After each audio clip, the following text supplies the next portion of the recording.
Okay. So I'm rated 1109. Got the white pieces. I'm going to go for a Danish gambit here. So we'll just see what he plays.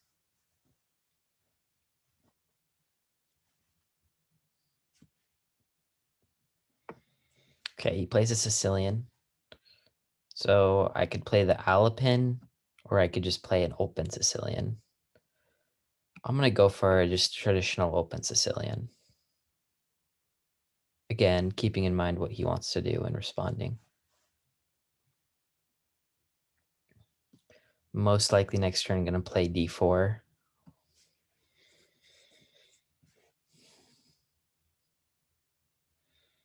I also have been experimenting with a sort of delayed Alapin by going knight f3 and then c3 and then d4.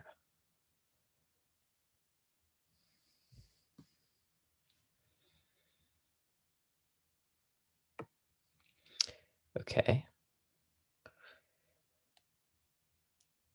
I'm going to go for c3 followed by d4.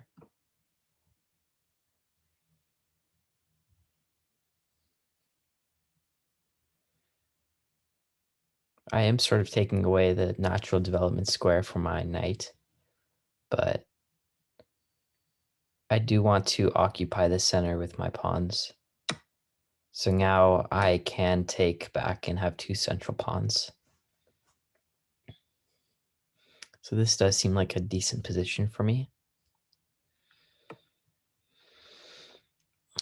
So I'm thinking about pushing either one of these pawns, but I feel like that would sort of be an overextension.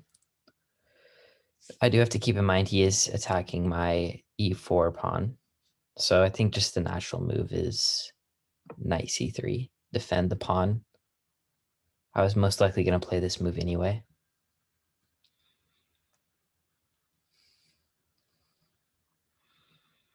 And then I need to start thinking about where I want to castle. So I'm probably... he's several moves away from castling. He needs to move this pawn, and then he doesn't really have a nice natural development square for his bishop. So he's sort of taking a while to castle. So I could try to castle queenside. Actually, I don't like that because my c file is open. So I would be castling my queen into an open file. So I will try to castle short here. So that means I'm probably going to develop my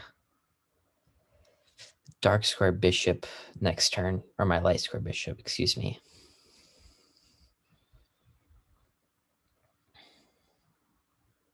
So I have several candidate moves. I could go d3 and defend my e4 pawn further.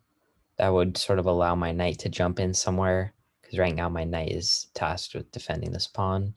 I could pin his knight by going bishop to b5. I sort of feel like he just chases me away, though. And if I drop back, he's just going to go b5. Okay. That seems pretty passive. So now he's blocking in his light square bishop. We have a sort of a dead even center here.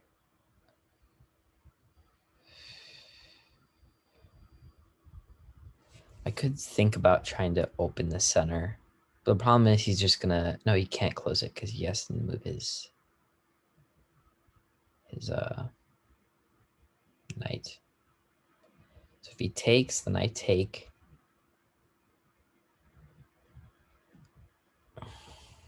I really don't know what to do here. I could go here, and then that threatens to go d5 next turn. I think I do want to stick to my plan of developing my bishop. And I think I want to pin his knight. I have no idea if this is the correct move, but I am sort of threatening to go d5, attacking his pinned piece. If he does go a6, which he does,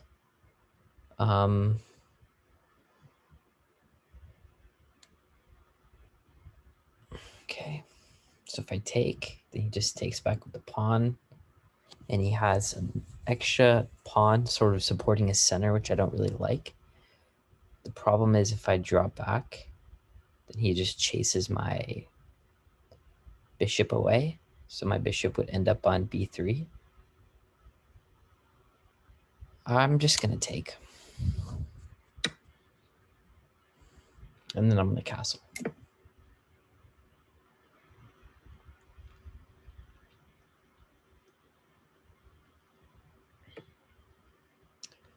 Okay.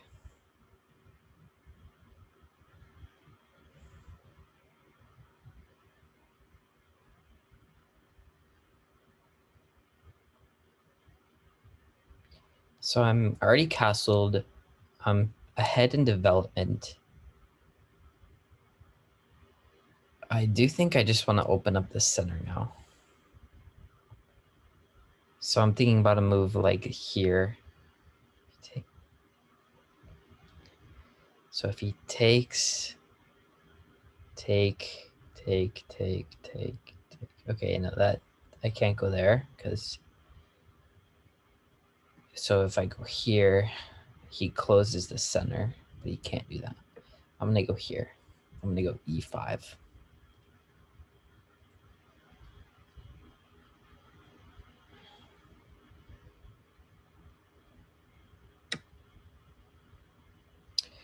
I did just realize this offers a queen trade if I take with the pawn, which I don't necessarily need to.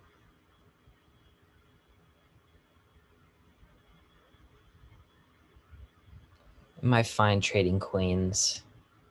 I kind of don't want to trade queens, so I think I might take with the knight.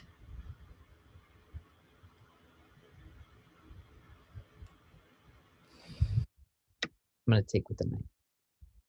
I am sort of creating an isolated pawn here, but I think this is okay because I don't really want to trade queens. If I go here, he just goes rook here. I feel like I should develop this piece. Let's develop.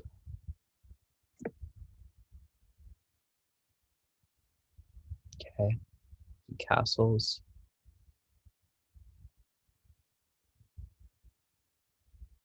I'm gonna go rook e1.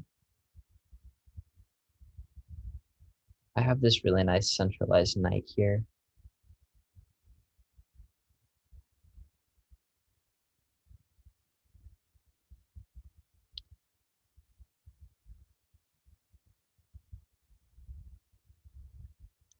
I'm sort of keeping an eye on this bishop because it is undefended.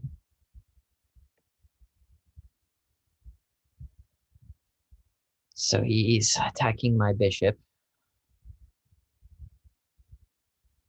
Do I need to respond though? Can I create a bigger threat?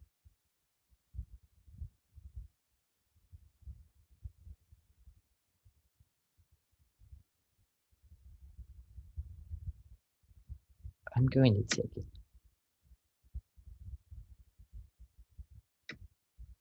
Okay, takes that way.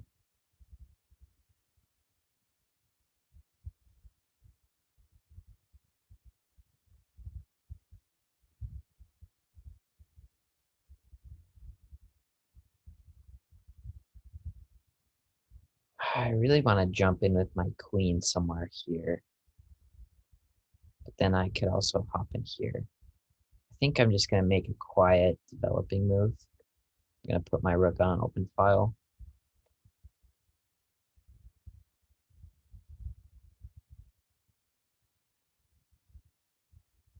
He does have the bishop pair. His light square bishop is not the greatest. So he kicks my knight out. But that does create a weakness here.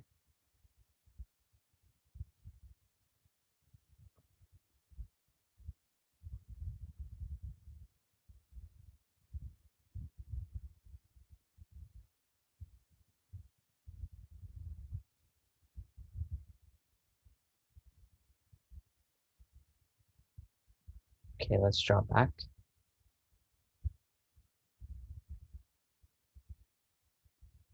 I think he's going to take my bishop.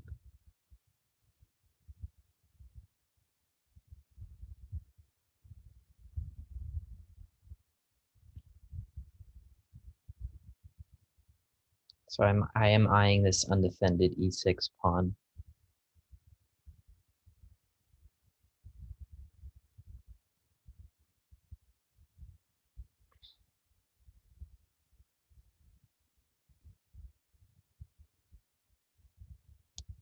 This is a pretty even game.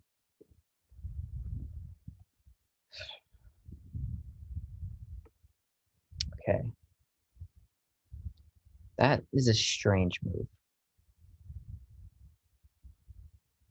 Now, I could just take the free pawn.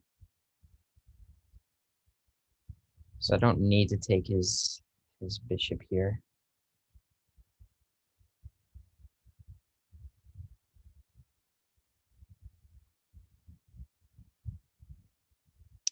I think I'm going to take the pawn, then add an extra attacker against his.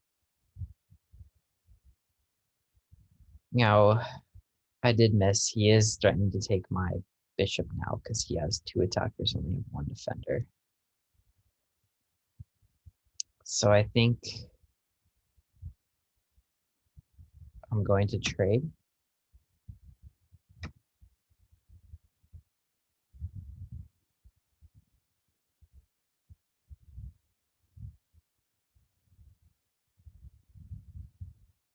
I want to rook lift.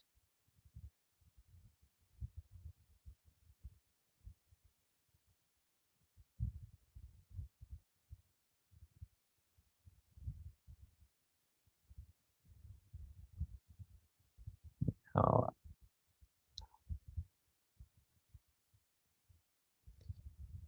I'm going to go queen here. Queen g4. With ideas of doing a rook lift. Okay, he adds an extra defender. I'm going to continue my plan.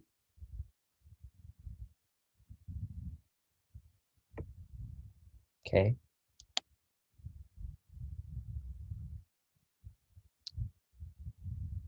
I feel like this knight here isn't doing a whole lot. I want to get it involved somehow. But I could also just complete my maneuver. But he's got that pawn pretty well defended now. So I need to make a move. I'm gonna go here. Knight f4. Again, threatening to take this pawn.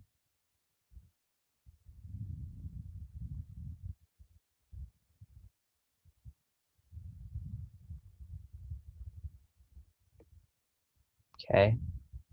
I could sack the exchange, but I'd give him the open file, which I do not like, because he would be threatening a back rank mate.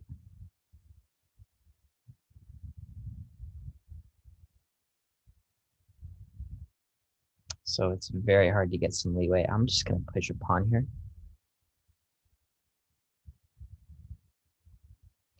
Actually, I could have created some lift for my king. I think that was the better move, because then I would be, that was a good move, and I missed that. That was a good move. So that was a discovered attack on my, well, now this counterattacks his queen. Okay.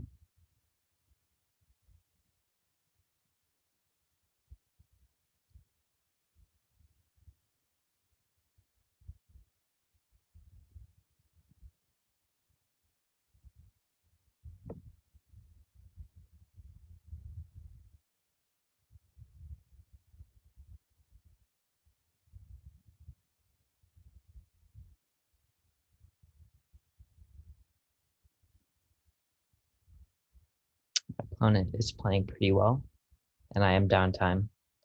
I'm down 2.5 minutes. So if he takes my knight, and I take his rook, which I think he sees.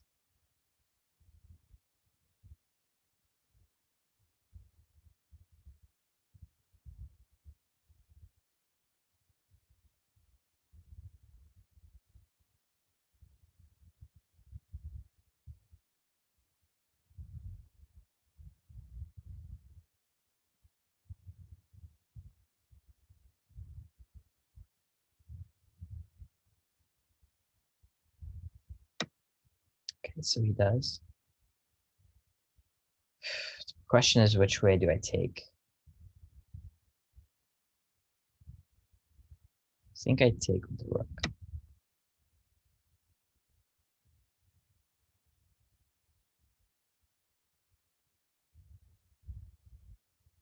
Taking with the queen would have just encouraged a queen trade, which I don't think is necessarily a good or bad thing for me.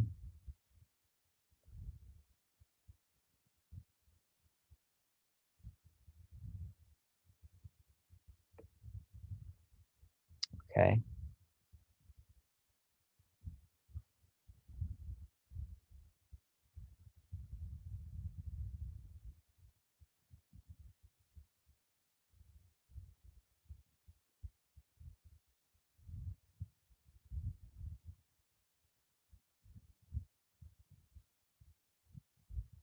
I think I'm going to create some lift for my king. Now I am threatening to take this. I don't necessarily know if this is a good idea, but okay, so he's threatening mate. I think I just close it down.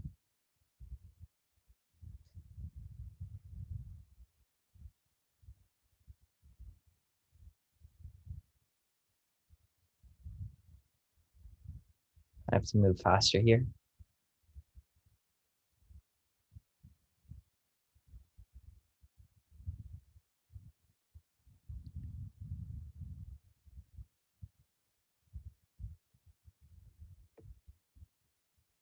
Okay. That looks like a blunder to me. So there has to be some sequence here.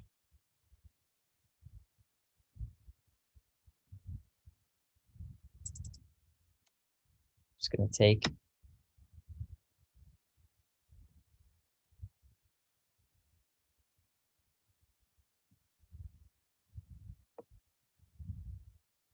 I'm gonna run out of time.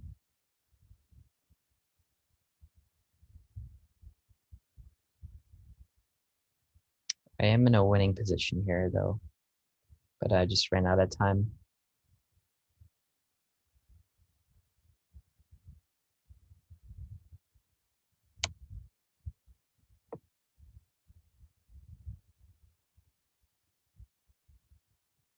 There is still time for him to throw.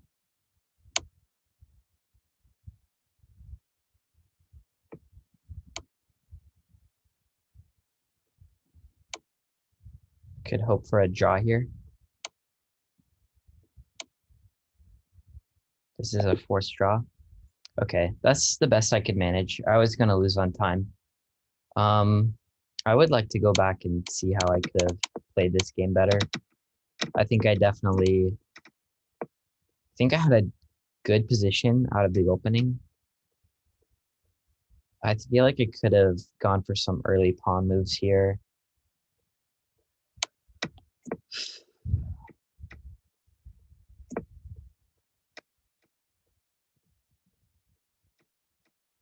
Let's see what the computer says.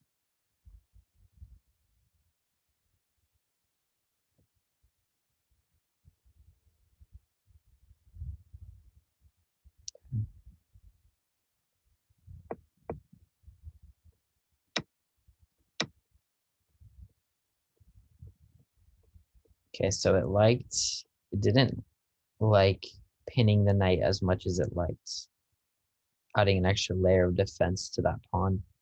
So I feel like that pin was sort of an empty pin. Okay, doing well here. Okay, it didn't like that.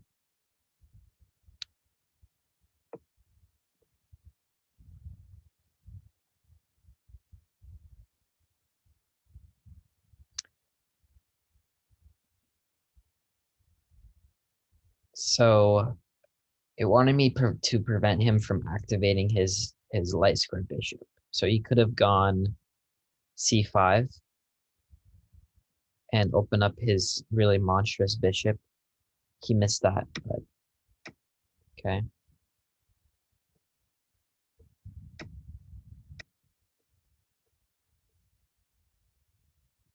Really making fine moves here.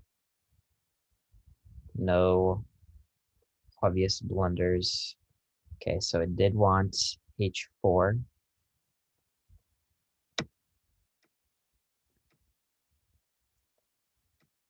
So I could have taken his bishop. I was looking at that move. So if I take his bishop,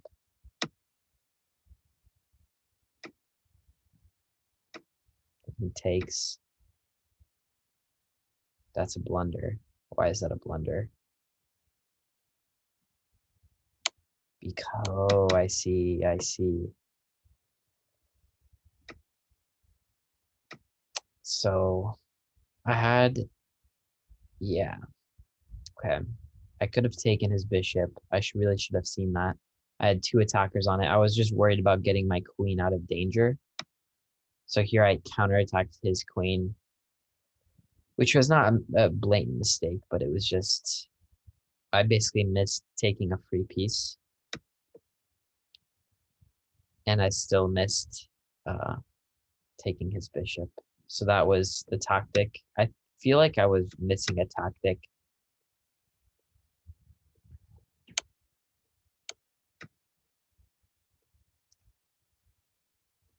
Okay, I was doing I had mate in 3. So d8, f7, e8, f6. Okay, so I had a mate. I just missed it.